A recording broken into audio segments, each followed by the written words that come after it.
It's Maths Masterclass with Leo. So today we're doing Introduction to Calculus, right? Today we're doing Introduction to Calculus, which is a very a big topic when it comes to engineering maths, right? Not just engineering maths, but other streams as well. When you're doing science, but you also do maths and science. Don't forget, calculus is a very it plays a very big role in those type of industries, right?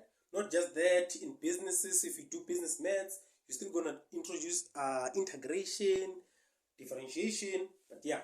So the calculus that you'll deal with in this in today's class, we'll just introduce what the calculus that we'll deal with, which is the differential calculus, which is what you did in grade 12. The differential, you did a basic of this in grade 12, differential calculus, right? Where you dealt with the polynomials, dealt with the first principles, dealt with differentiating itself, right? That is what you did where in grade 12. So now, you'll also deal with a new thing, which is not that new. It's not difficult, but it's a bit tricky, which is integral calculus. This is a new topic to you, unless if you come from what you call, you did application maths in high school, right? If you did application maths in high school, if you did technical maths, there are high chances that you did this in high school, right? So now, differentiation or differential calculus, it deals basically with differentiate. This one deals with integration, right? This one deals with integration, while the other one deals with differentiation or to differentiate, which one is the opposite of the other, right? One is the opposite of the other. But in grade 12, what did we learn? When we did differentiation or differential calculus,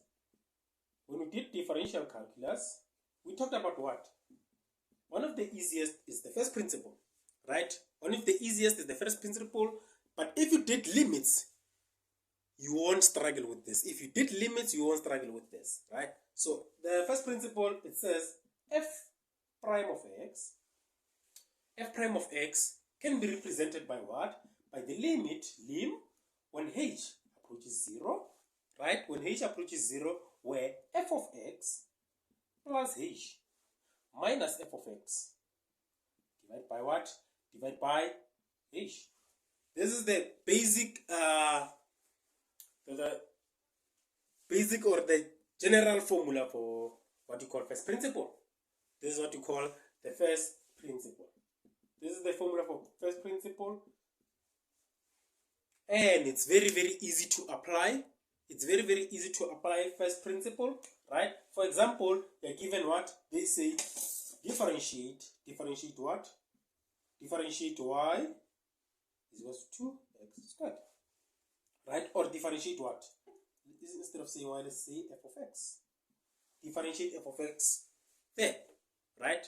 Differentiate that. When you differentiate this using the first principle, it's going to be easy. How are you going to do that? I'm just going to say, okay, if I use the first principle, I'll say f prime of x, this is equals to what? This is equals to the limit when h approaches 0. Then I'll have what? I'll have 2 into what? Into x plus h. But because I have squared, I don't forget squared, minus 2x squared. That is how I'm going to write it all over what? All over h. As simple as that, right? As simple as that. Now, after doing that, I can go further to simplifying this. I'll say limit when h approaches 0, I have 2x squared plus 2xh plus h squared minus 2x squared divided by h, right? By now, I'm sure you don't have a problem on doing a FOIL method. That is grade 10 stuffs, right? This is what I did. I just did FOIL method in there. So now, what will I have? I'll have limit when h approaches 0. I'll have 2x squared plus 4xh plus 2h squared minus 2x squared, right? All over what? All over h. That's what I have. So now, I'll have limit h approaches what? 0. Then this and this will cancel because I have a positive here, I have a negative there. Then it means I have 4x h plus 2h squared over what? Over h. Then I can take h as a common factor. When h approaches 0, I'll have h into 4x plus 2h over what?